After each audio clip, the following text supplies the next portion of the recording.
What's up, everybody? Racer X here. Wanted to make a video that can serve as a resource for all Central Indiana riders in the 24 riding season. So just gonna hop right into it. First of all, if you're into drag racing, you gotta go to Lucas Oil Raceway Park. If you're on 465 on the west side, you just take the Crawfordsville exit and head west until you get to this big sign that says Lucas Oil Raceway on the left, and then you're gonna follow that, and then the road winds a little bit. You gotta usually follow some traffic cones that are laid out. And it'll take you to a booth where you can buy a ticket. It's $35 day of and $30 before if you buy it. And then you keep going. The road curves to the right past the check-in area, and you go to tech. There's another booth on the right-hand side. You'll usually see an older guy doing tech with a baseball cap. Run up in there, and they're going to check the bike out, make sure you have a working tail light, chain guard, the throttle returns crisply after it's released, kill switch, that kind of stuff. And then you're pretty much good to go. There are some rules to follow. You got to wear a full face helmet, so don't bring a dirt bike helmet, motocross helmet. That won't fly. And you got to have leather jacket, leather riding gloves, riding boots. You can wear jeans as long as you trap under 120 miles an hour. So if you're trapping over that, you gotta wear leather pants as well, and they have to be able to zip up into your leather jacket. They have to basically form a one piece at that point. But you can always roll off the throttle too. That's one way to get around it. At least it was back in the day. You can roll off the throttle if you're gonna trap over that and you don't feel like, or you don't have leather riding pants. Just roll off the throttle before you trap the quarter mile, and as long as you're under 120, they'll let you keep running. And yeah, once you pass tech, the motorcycles always stage on the right-hand side of the little bridge. And once we're called, we're gonna roll two abreast through the kind of like the staging area.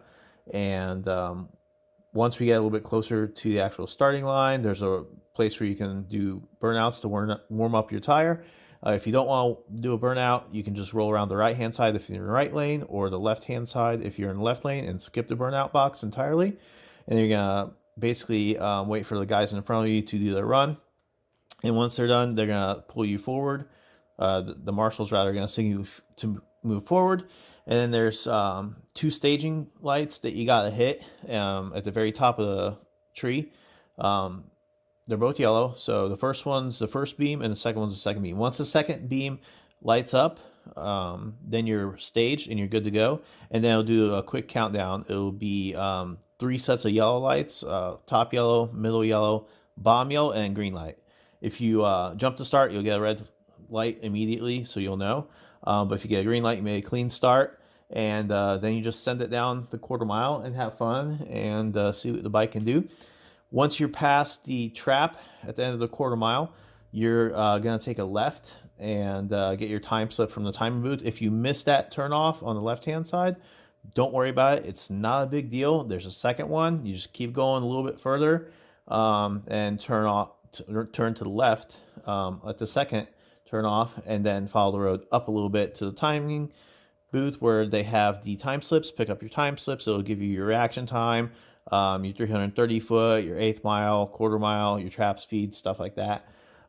So yeah, that's where you get your time slip, and then you just follow the return road all the way back to where past the bridge and hang a left. You can go all the way around and circle back to where the bikes are parked underneath the bridge. A lot of people just kind of cut across if there's not anyone moving or not directing lanes of traffic forward. Then you can just cut a quick left and go to where the bikes stage.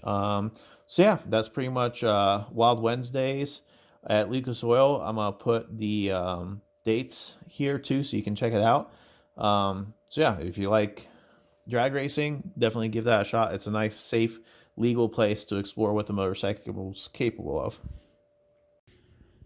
So next up, if you got a smaller displacement motorcycle like a 250, 300, 400, or 450 Supermoto, that kind of bikes, ovals and pit bikes too, definitely give Whiteland Raceway Park a look. They're a go-kart track in Whiteland, Indiana. If you take US 31 south to Tracy Road and then hang a right on Front Street, it's going to be on the right there. Look for a set of red gates and go through them, and that's where the track's at.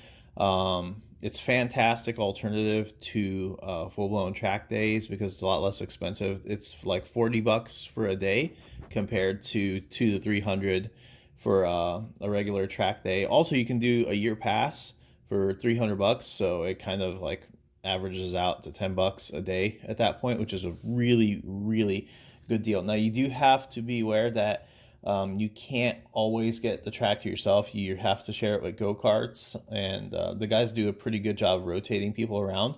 Also, you cannot show up during a race weekend. I'm posting the schedule here. So the day before a race weekend, like Friday before a race weekend, and during the race weekend, you can't go. Also, they're closed on Mondays. From what other people have told me, going to this track on a Tuesday evening or a Thursday evening is really good because that's when the least number of people are there, so you get the most track time. And yeah, that's Whiteland Raceway. Now it is a road course, of course, so you're gonna need full protective gear. So you gotta have a full face helmet, you gotta have leather gloves, leather jacket, leather riding pants, and boots. But yeah, it's a fantastic alternative to full blown track days. And if you get a chance, go out there. I highly suggest it. I'm going to be out there myself a lot this year practicing to bring my skills back to snuff so I can get my racing license for WERA. So yeah, hope to see some of you guys there. So speaking of road courses, if you want to do a full-length road course, then you got to check out Putnam Park right outside of Mount Meridian. I've always taken US 40 west to get there. You can take I-72, but I've always taken 40, so that's Washington Street, all the way westbound, and then you get to County Road 550 East, about 45 minutes from downtown.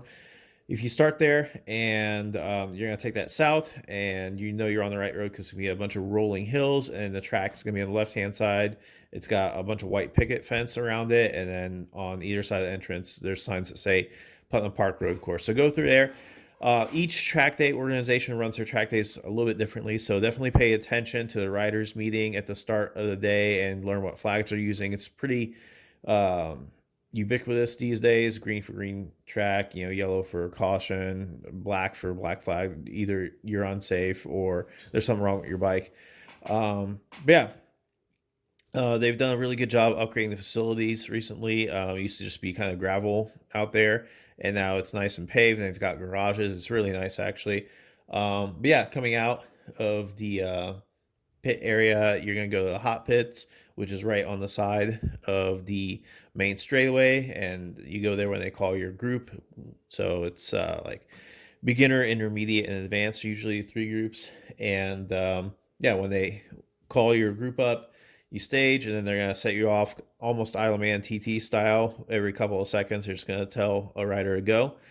And yeah, as far as the track itself, there's a main straight, and then there's turn 1 and 2, which if you're really moving, it ends up being one corner essentially. But yeah, you got turns 1 and 2, which are right-handers. 3, technically a turn, it's more of a kink though. And then you tip it to the first left-hand corner of the track at 4.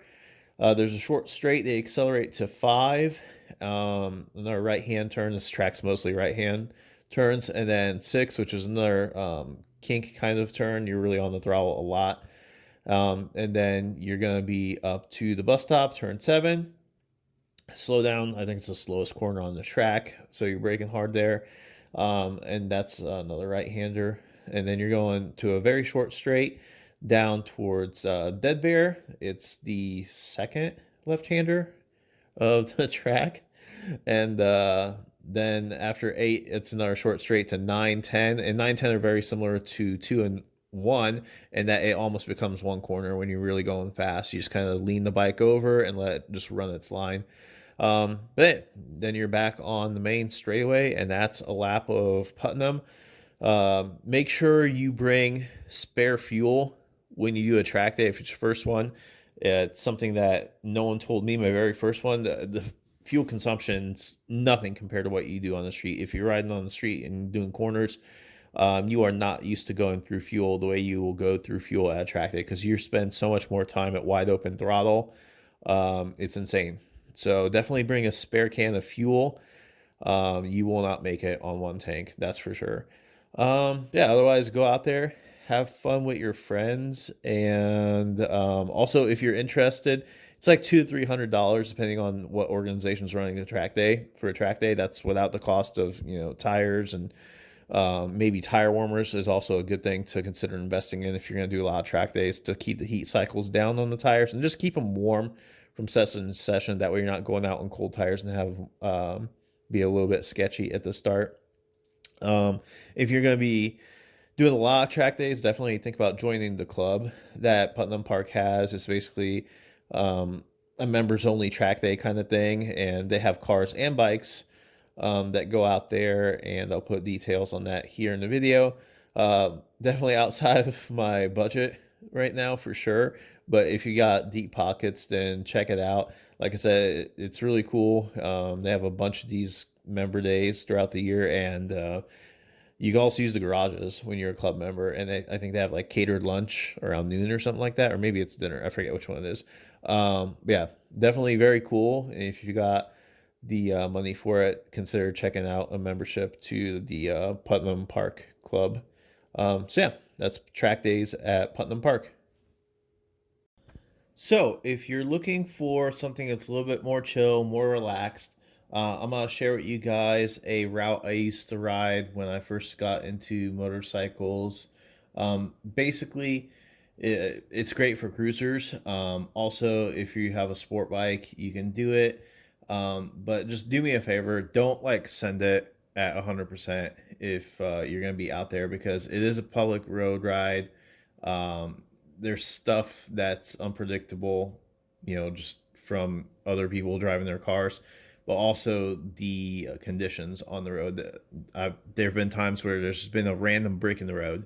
I swear to God, going through a corner that my friends and I used to rail all the time, and then boom, one time there's a brick. And thankfully, my friend only nicked it with the rear tire of his Hayabusa, but it still sent it flying through the air. So, if you're on a sport bike and you're going to ride this, just dial it back from your maximum that you feel comfortable at, and just leave yourself a little bit of room for error and room for unexpected things to happen so you can react to them. But anyway, here's the route. So basically from 465, you're going to hop on 31 South, and you're going to follow that until you get to 144 West. You're going to take it right there. And from 144, you're going to take a left on 44 South. And from 44 South, you're going to take a left on 37 South. And then from 37 South, it's a short stint to 252.